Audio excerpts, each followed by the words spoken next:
Hi guys, this is Noah. In this video, I want to talk about showings. This video is specifically intended for tenants who are renting a property that I'm in the process of selling. So, whenever we're doing this, we have three basic options when it comes to setting up showings and how we're going to request to show the property. I know this is not a fun process. I know this is terribly inconvenient, um, but I like to give you some options to consider to see which option works best for your situation. Okay, so let's jump into this. There are three basic options that we have.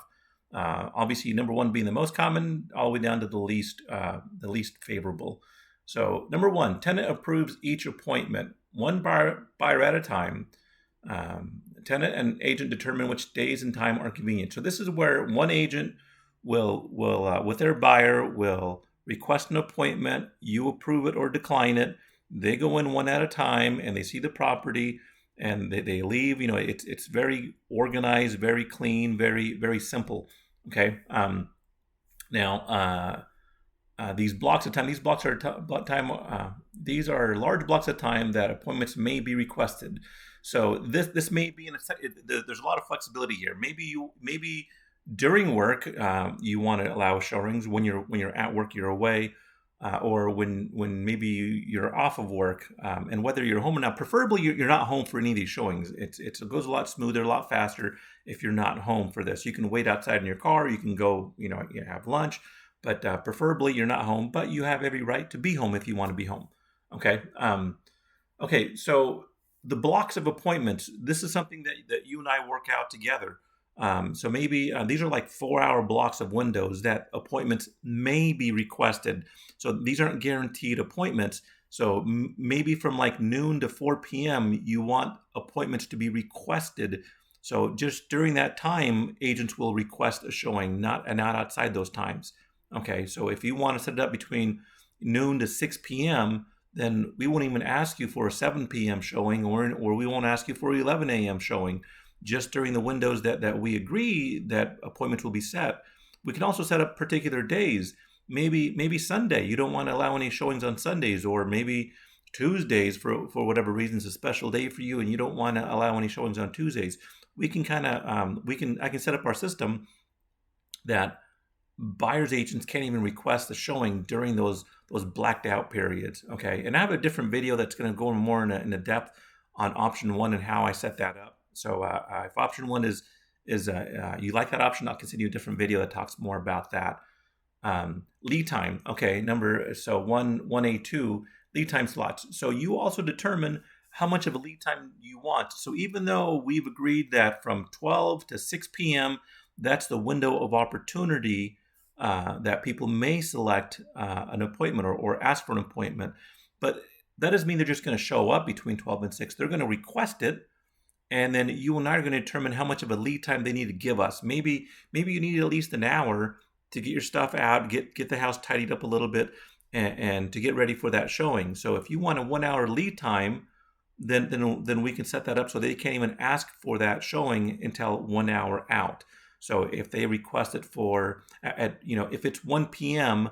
and they want to see the house, they want to see it immediately. Well, I'm going to set the system up that forces them not to be able to select an appointment until 2 p.m., 1 hour later. Okay, or maybe you want to do 2 hours. That's kind of 1 hour is kind of the most common. 30 minutes to 1 hour is most common. So you let me know what kind of lead time you want before each showing. Okay. Now, when we do this during that block of time, you'll get a text message. It's an automated text message, not from me. It's from a company called Century. Actually called Showing Time, sorry. Tenant will get an automated text message requesting showings within the approved days and times. Appointments should be approved or declined by tenant within a few hours.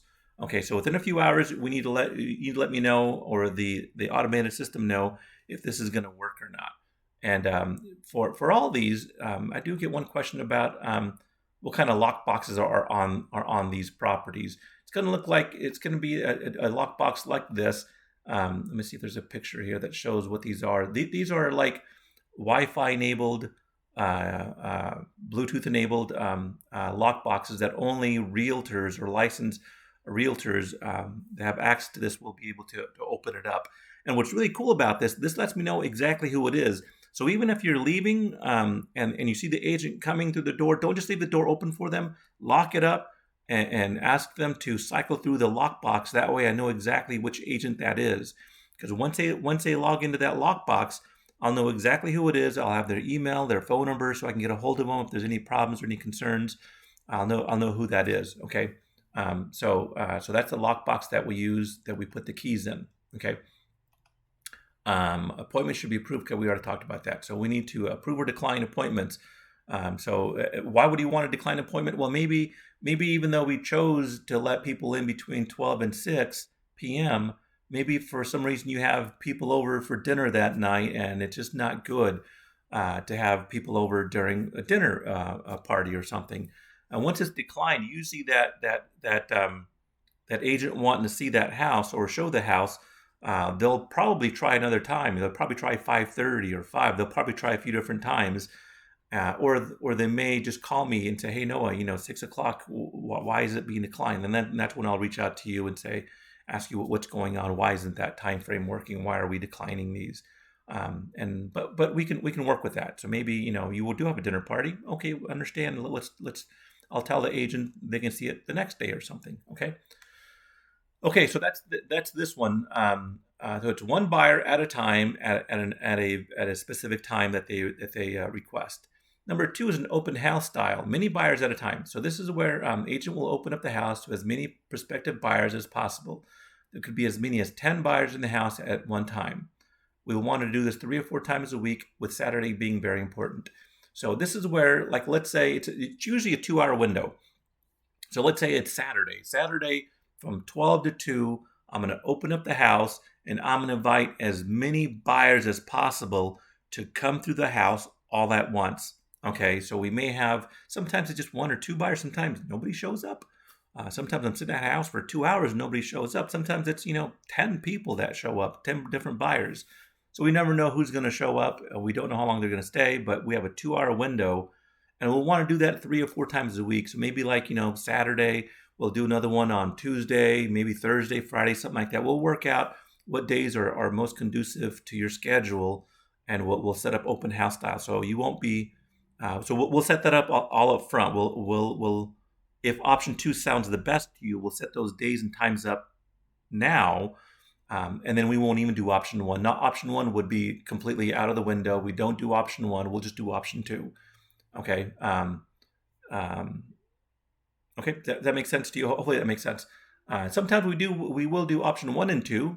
Maybe we'll do an open house the first Saturday, just to try to get.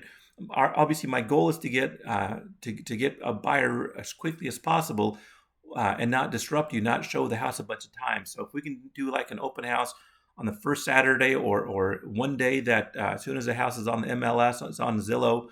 We'll get a buyer. That's it. We're in escrow. We don't need to do any more buyer showings. At least prospective buyer showings, I should say. There are a few other showings later on down the road, but we'll talk about that later.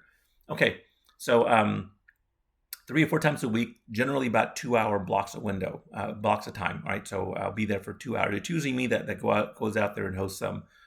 So I'll stand out there and I'll let the buyers in.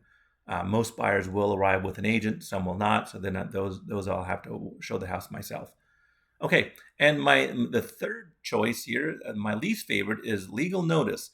So if 1 and 2 just aren't working, or if you just can't decide, or if they're usually number 3 is just not fun to do. This requires me to post a 24-hour notice on your door for every showing. Now that one piece of paper is just a legal document. It's just a showing notice. We have 24 hours. We have to give tenants, letting them know that we are going to go in. Okay. So right now it is 12:45. So the earliest I can do a showing would be tomorrow at 12:46. Right. So just a 24-hour notice is all we need to do. And with one notice, I can put several different times of that.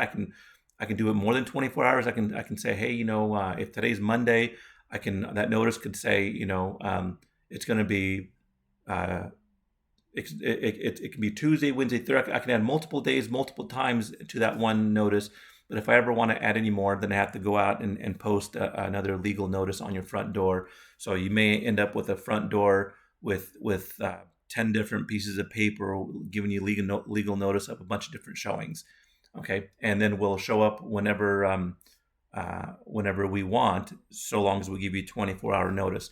Now, I know some tenants will they don't like doing this. I get it. I don't like doing it. So we both don't like going to option number three. So you do want to just Google landlord's rights to enter property. You can do tenants' rights to allow the landlord to enter property in California. And this is just one I Googled myself. I pulled it up. I have no idea who this company is, but they all pretty much say the same thing. Um, so California landlord entry with a written advance notice. And we're going to go to showing the rental premises to prospective buyer. Okay. So in California, that's kind of the threshold. We have to give advance written notice for that. And what's advance notice? Well, that's over here. That's 24 hours. Generally, is considered reasonable. Obviously, we're not going to request a showing for midnight or anything like that. We have to be reasonable.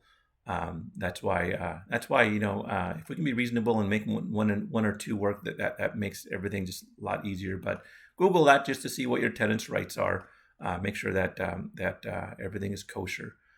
Any questions? Give me a call. Hopefully, we can make one or two work. If not, then we'll just do the legal notice way. But give me a call, text me, and let's see what works best for you. I sure do appreciate it. If there's anything I can do to make your transition easier, if you're looking for a place to rent, if you're looking for a house to buy, if you're looking for any of that, please let me help you. That way, it'll minimize this frustrating part of your life right now. And as we go into escrow, if you need a little bit more time to move, and we don't even know how long this is going to take yet, if we keep open communication, then it'll make it for a much easier process. I'll let you know what's going on, and we'll work together. Right? If you need an extra week or so to move, or even a few weeks, all that stuff is negotiable. Okay. So let's try to make it work. Okay. I appreciate it. Thanks.